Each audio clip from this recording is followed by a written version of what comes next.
This meeting is being recorded. चलो बच्चों, ध्यान दो। आपके बुक का चैप्टर 6 है। चैप्टर का नाम है सोर्सेज ऑफ एनर्जी। क्लास 8 में ये चैप्टर दिया जाता है, ठीक है।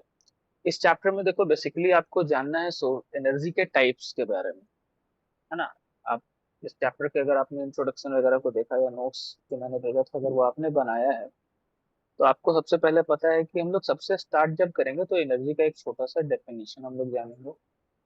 उसके बाद हम लोग उसके क्लासिफिकेशन को पढ़ना स्टार्ट करेंगे। क्लासिफिकेशन जो होगी उसको हम लोग on the basis of occurrence, उसके बाद on the basis of physical state,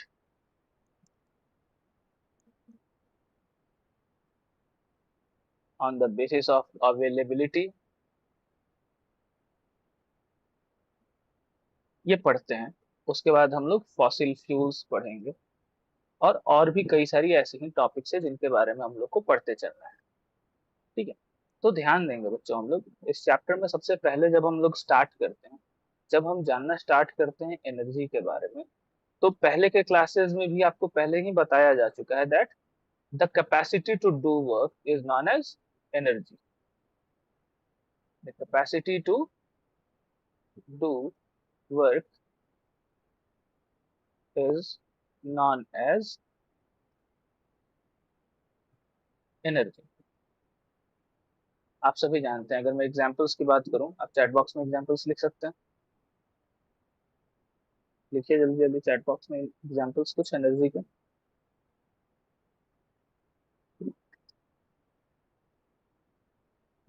बढ़िया। हीट एनर्जी, चलो और बताओ। लाइट एनर्जी, हाँ ठीक है। Wind energy, good. Sound energy, solar energy, ठीक है। नेचुरल एनर्जी, ये भी ठीक है। और बता दो। अच्छा, ये तो ठीक है। केमिकल एनर्जी एक हम लिख देते हैं इधर, आगे काम आने वाला है इसका। केमिकल एनर्जी, इस टाइप से कई सारी सोर्सेज ऑफ एनर्जी हैं हम लोग जिसके बारे में जानते हैं। हम लोग काफी सारी एनर्जी यूज करते हैं, मैकेनिकल एनर्जी वगैरह है ना, हम लोग जानते हैं इसको। बट क्या ये सारी एनर्जी एक ही जगह से मिल जाती है? हमारा क्वेश्चन ये है।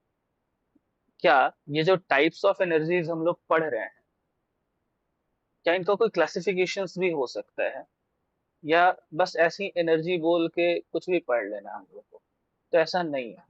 वी कैन क्लासीफाई एनर्जी को, हम लोग काफी इजीली क्लासीफाई कर सकते हैं, इसको अलग अलग टाइप्स में बांट सकते हैं। तो सबसे पहले चलो क्लासीफाई करके देखते हैं हम लोग एनर्जी को on the basis of occurrence. Means ये एनर्जी अकर कहाँ करती हैं, ये एनर्जीज नेचुरली पाई कहा जाती है, उस बेसिस पे हम लोग इसको करके देखते हैं। तो सबसे पहला तो देख लेते हैं नेचुरल सोर्सेज क्या है एनर्जीज का। Natural sources means the energy which are made available to us by nature. आपके बुक में भी दिया हुआ है the types of energy which are made available to us through nature. मैं यहाँ लिख देता हूँ, available to us through nature. इंसानों ने नहीं बनाया है इसको, ठीक है, नेचर ने ऑलरेडी दे दिया है। उस एनर्जी को हम लोग कहते हैं नेचुरल सोर्सेज ऑफ एनर्जी। कौन कौन सी एनर्जी हो जाएंगी इसमें, आप बता दो। नेचुरल सोर्सेज ऑफ एनर्जी की अगर बात करोगे तो आपने अभी भी एग्जांपल्स में पढ़ा है, या अभी अपने एग्जांपल में बताया अभी, लाइक सोलर एनर्जी। हाँ वेरी गुड बच्चा, very good Nitin. Solar energy हो गई, हाँ वेरी गुड। विंड एनर्जी हो गई, और बताइए। लाइट एनर्जी भी तो नेचुरल एनर्जी है ना। हाँ, तो इस तरीके की जो एनर्जी है वो सारी की सारी क्या है, नेचुरल एनर्जी, ठीक है। इसके बाद एक, अब अगर नेचुरल सोर्सेज की हम लोग बात करें तो सिंथेटिक सोर्सेज की भी तो बात करेंगे। सिंथेटिक सोर्सेज क्या होंगे, बता दीजिए।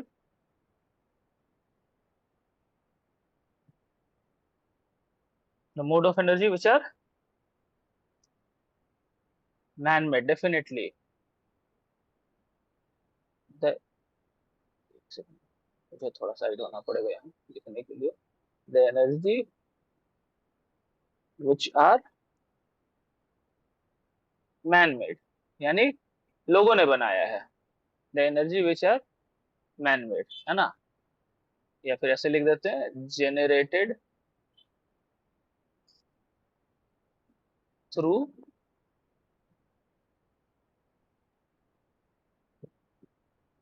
सम मैन मेड मटेरियल। कुछ ऐसी चीजें जो कुछ मैन मेड मटेरियल से जेनरेट होती हैं, मैन मेड मटेरियल्स। अभी मैंने देखा बच्चे ने ऑलरेडी एग्जाम्पल में दे रखा है chemical energy.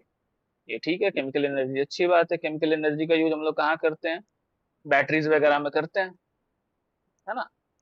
Chemical chemical energies को हम लोग कहाँ यूज कर रहे हैं? बैटरीज में यूज कर रहे हैं। वाटर में कौन सी केमिकल एनर्जी यूज कर रहे हैं बालक? वाटर नहीं ना, केमिकल एनर्जी का हम लोग यूज कर रहे हैं ना। कैलकुलेटर्स हो गए, वॉचेज हो गए, आपके फोन में भी बैटरीज हैं, लैपटॉप में है, ठीक है। ये सारी की सारी क्या है? सिंथेटिक सोर्सेज ऑफ एनर्जी है। बिल्कुल, इलेक्ट्रिसिटी जो है, इलेक्ट्रिकल एनर्जी भी जो है, वो भी सिंथेटिक सोर्स ऑफ एनर्जी है। If you are generating it with hydro electricity, या फिर आप थर्मल पावर प्लांट से उसको जनरेट कर रहे हो, डेफिनेटली क्या है? सिंथेटिक फॉर्म ऑफ एनर्जी का, ठीक है। सेकंड क्या है? जो सेकंड आप क्लासिफिकेशन कर सकते हो एनर्जी की, वो कर सकते हो on the basis of its physical state. Physical state के बेसिस पे आप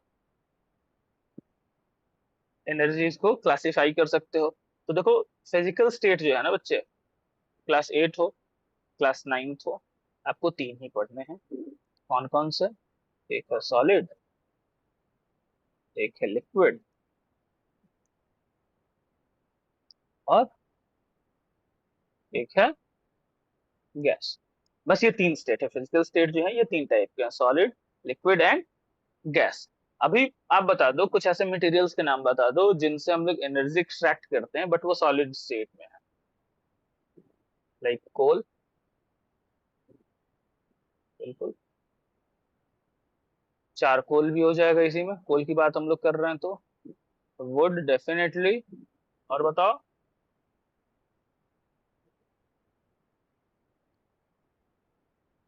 कोई, तीन बहुत है ना। लिक्विड में बता दो, केरोसिन रख दें?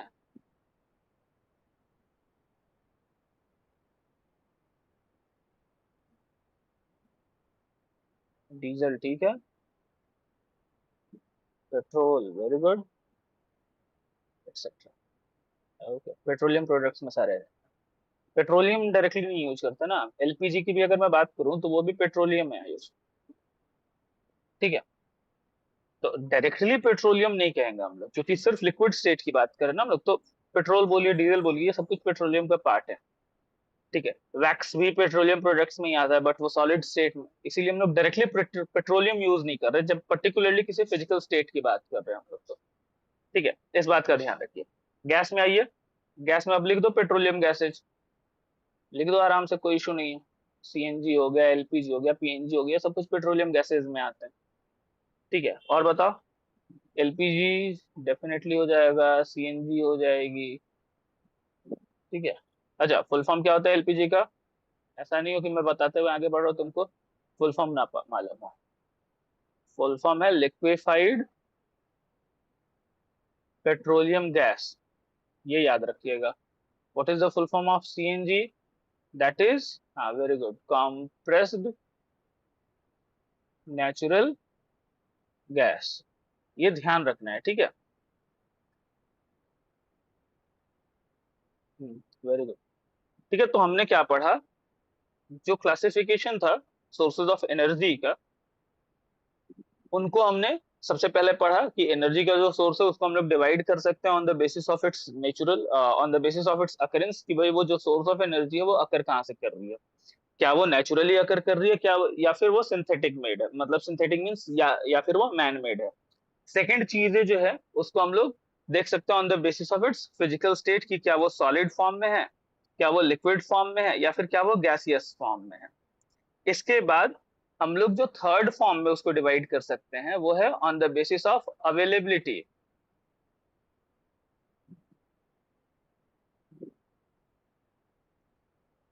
कि ये जो सोर्सेज ऑफ एनर्जी हैं वो कितने अवेलेबल हैं। तो इसमें भी देखो, आप पहले से आपको अंदाजा होगा कि हम लोग बात कर रहे हैं renewable source of energy and non renewable source of energy के। वैसी सोर्सेज ऑफ एनर्जी जिसको रिन्यू किया जा सकता है एंड वैसी सोर्सेज ऑफ एनर्जी जिनको रिन्यू नहीं किया जा सकता है। What is the meaning of renew किया जा सकता है और रिन्यू नहीं किया जा सकता है, ये कोई बता पाएंगे? अगर आप बता पाएंगे तो जल्दी जल्दी चैट बॉक्स में बताओ।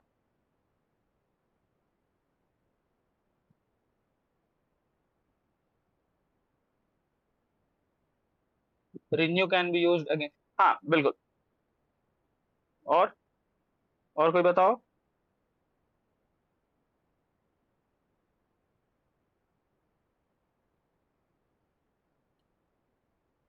हाँ, renewable source of energy is the energy, the sources of energy which is renewed frequently। For example देखो, एक तो ये समझ लो,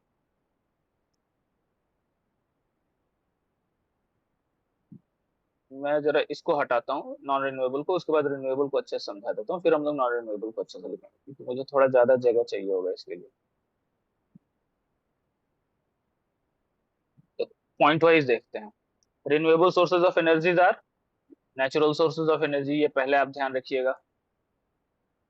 ठीक, जितने भी रिन्यूएबल सोर्सेज ऑफ एनर्जी हैं that are natural sources of energy. उसके बाद देख लो क्या है, इट रिप्लेनिश इटसेल्फ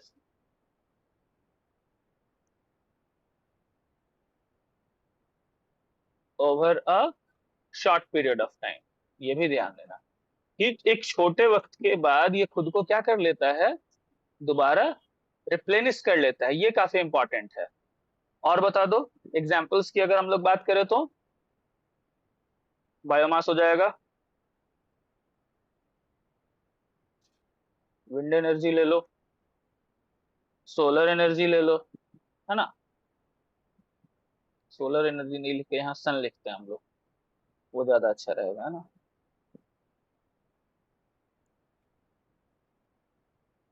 सन ले लो।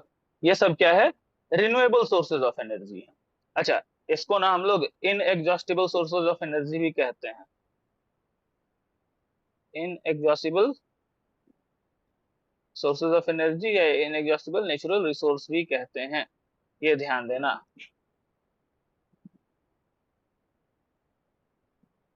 ठीक है, इनएग्जॉस्टिबल नेचुरल रिसोर्स या इनएग्जॉस्टिबल सोर्सेज ऑफ एनर्जी कहते हैं। क्यों कहते हैं हम लोग ऐसा, क्योंकि ये क्या हो रहा है, एक छोटे वक्त के बाद खुद को रिप्लेनिश कर ले रहा है, खुद को ये दोबारा बना ले रहा है ना। फॉर एग्जाम्पल देखो ना, आप बायोमास है, खुद को रिप्लेनिश कर लेगा। विंड एनर्जी का अगर आप यूज करो, विंडमिल्स आपने देखे होंगे कहीं के, विंडमिल्स अगर आप यूज में ला रहे हो, ह्यूमन बीइंग विंडमिल्स को यूज में लाते हैं, तो विंड का क्या है, low pressure high pressure generate होता है, विंड्स फ्लो करती रहती है, विंड्स नहीं खत्म होने वाली।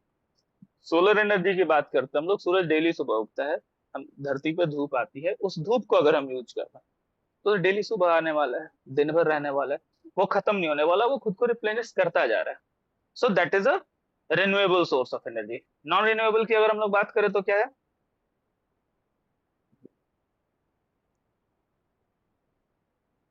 Non renewable source of energy क्या है, इसको ध्यान दे लो। It gets used up and does not replace. Replenish लिख लो, है ना, ये खत्म हो जाता है और खुद को रिप्लेनिश नहीं करता है, सबसे बड़ी चीज है। ये फिक्स्ड अमाउंट में है, ठीक है। इसीलिए हम लोग इसको एग्जॉस्टिबल नेचुरल एग्जॉस्टिबल रिसोर्स भी कहते हैं।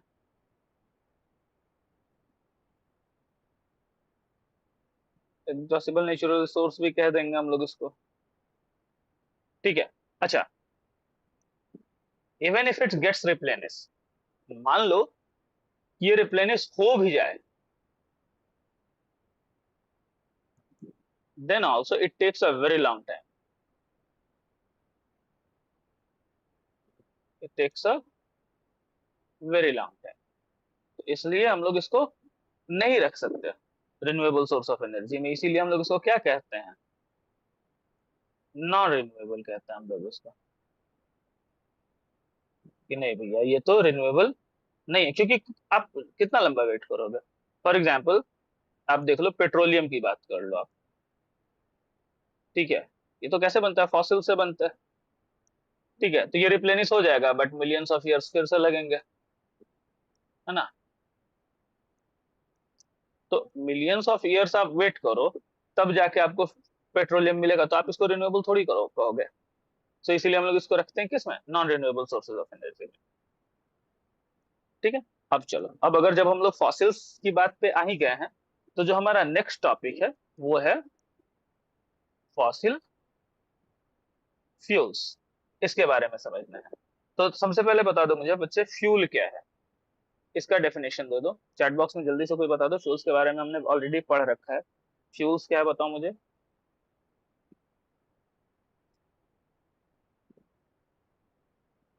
बता दो। कोई भी वैसी चीज जो क्या करती है, एनर्जी प्रोवाइड करती है ना। कोई भी चीज जो जनरली बर्न होके कंबसन के साथ एनर्जी प्रोवाइड करती है, दैट इज अ फ्यूल। बिल्कुल, जिससे एनर्जी प्रोड्यूस हो जाए, जो as a source of energy काम करे, उसको हम लोग फ्यूल कहते हैं, ठीक है। नाउ फॉसिल फ्यूल क्या है, now fossil fuels are so called because they were formed over a millions of years of time by the action of heat and pressure under the earth's surface। धरती के surface के नीचे millions of years लगने के बाद, intense heat और intense pressure के बाद जो फ्यूल बना है, उसको हम लोग क्या कहते हैं, फॉसिल फ्यूल कहते हैं, है ना। और ये बनता किससे है, यहाँ पॉइंट वाइज लिखते हैं, it is made up of remains of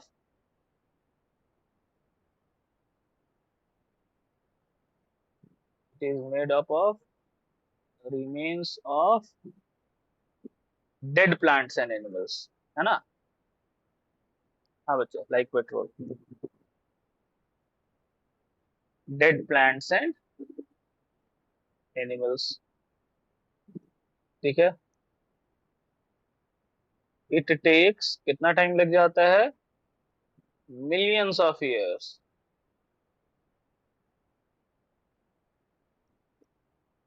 to convert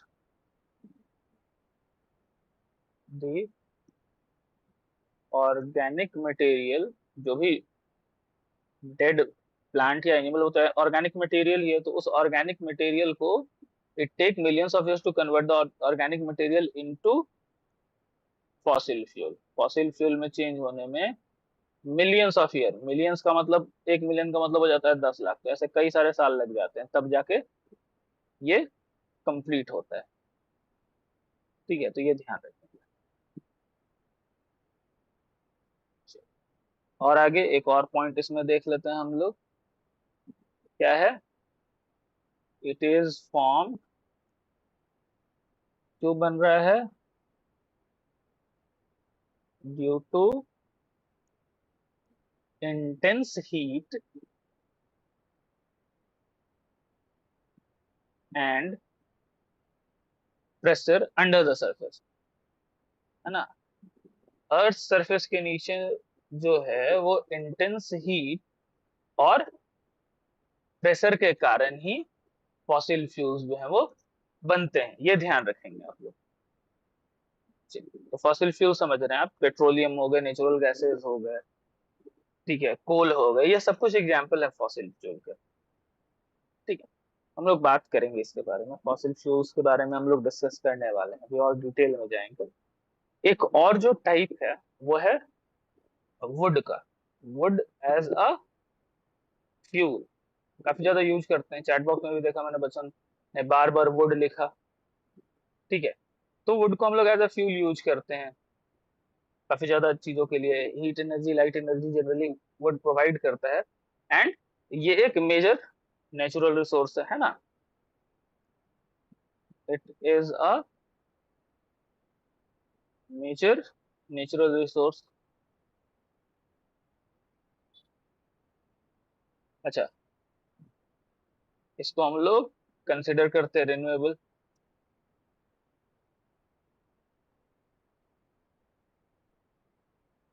renewable क्यों कंसिडर करते हैं? क्योंकि कुछ साल बाद नए पेड़ आ जाएंगे, दोबारा वुड जो है वो आ जाएगा। अच्छा, ये वाली बात जो है ना, मैं कलर चेंज करके लिख देता हूँ, इस बात पे ध्यान देना।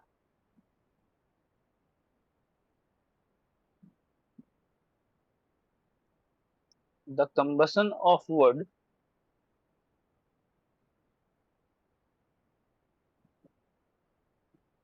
is currently the largest source, is currently the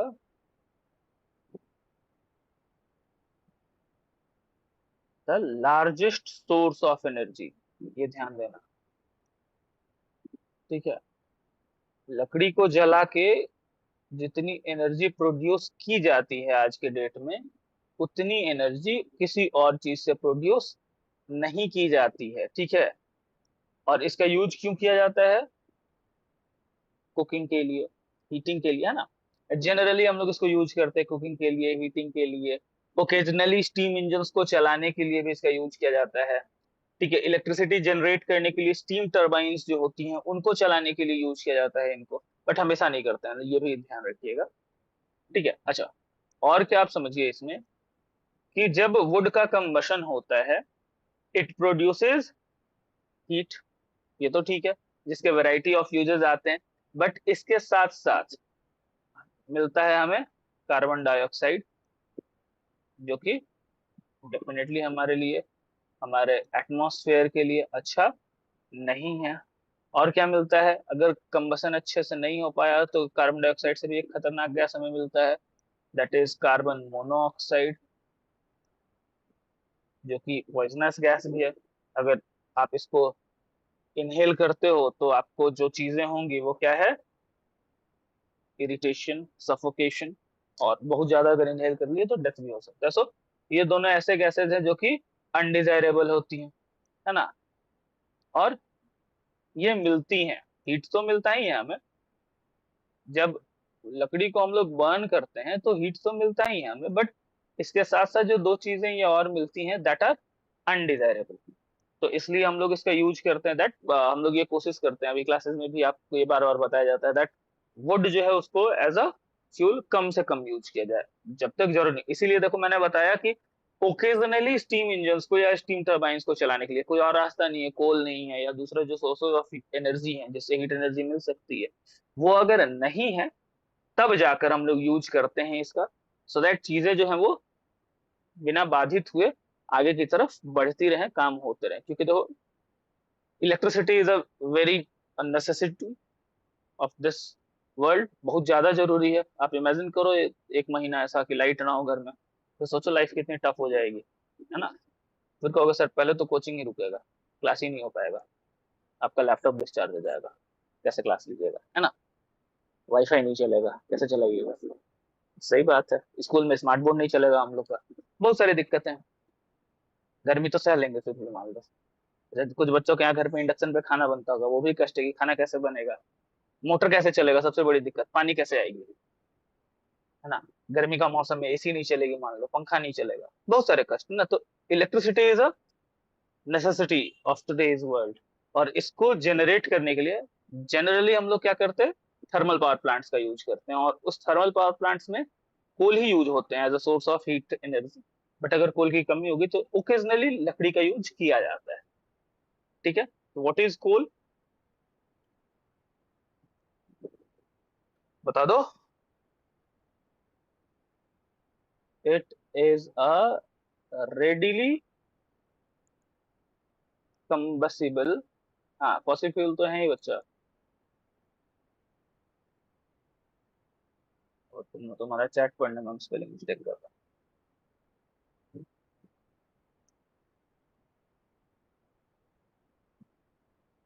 it is a readily combustible black rock, generally black ही मिलता है ना। या फिर और ब्राउनिश कलर का भी मिल सकता है, और ब्राउनिश ब्लैक, हाँ बिल्कुल बिल्कुल, सेडिमेंट्री रॉक, सेडिमेंट्री रॉक क्या है इसके बारे में हम लोग डिस्कस नहीं करने वाले यहाँ पे, वो जियोग्राफी क्लास आपका जब हो रहा होगा तो वहाँ आप डिस्कस करिएगा रॉक की टाइप्स, वहाँ पे आपको बता दिया जाएगा कि सेडिमेंट्री रॉक्स क्या होते हैं, ठीक है। या फिर हम लोग किसी दिन स्पेशल क्लास लेंगे तो उधर डिस्कस कर लेंगे कि सेडिमेंट्री रॉक्स क्या होते हैं। साइंस में इसका नाम क्या है, किसका नाम, ठीक है। साइंस का ही नाम है उसका, कोल कोई और नाम थोड़ी है, ध्यान। So it is a fossil fuel, तो ठीक है, कब से बच्चा लोग कमेंट में लिख रहा है सर फॉसिल फ्यूल है, फॉसिल फ्यूल है, फॉसिल फ्यूल, तो फॉसिल फ्यूल तो है ही। इट इज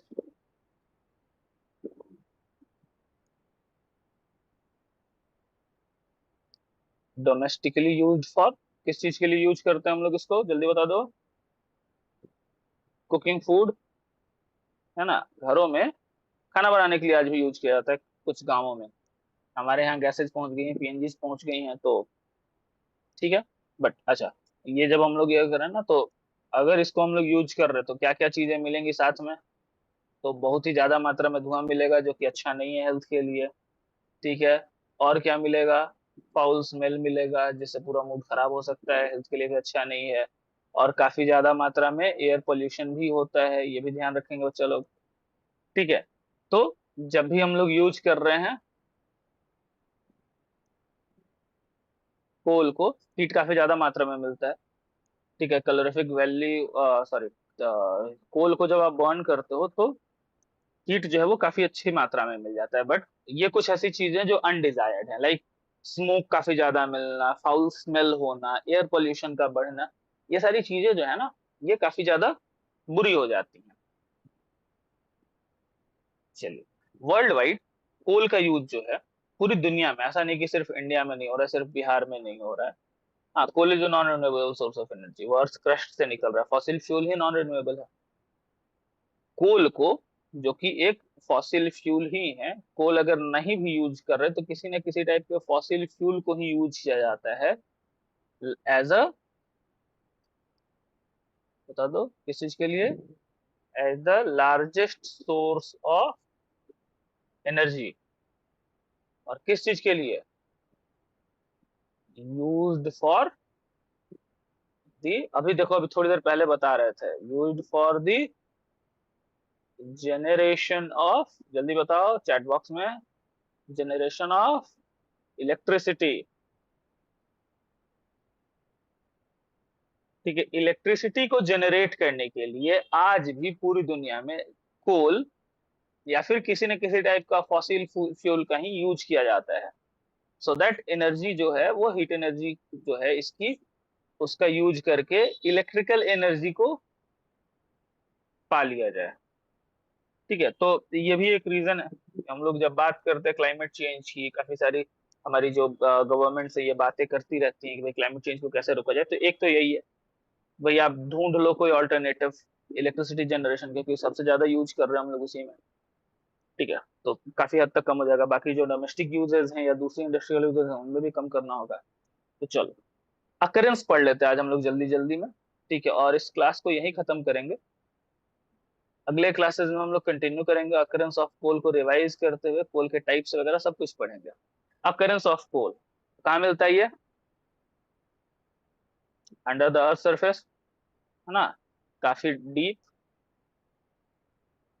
अर्थ सरफेस में काफी नीचे ये मिलेगा आपको, जहाँ बाकी सारे फॉसिल फ्यूल्स मिलते हैं।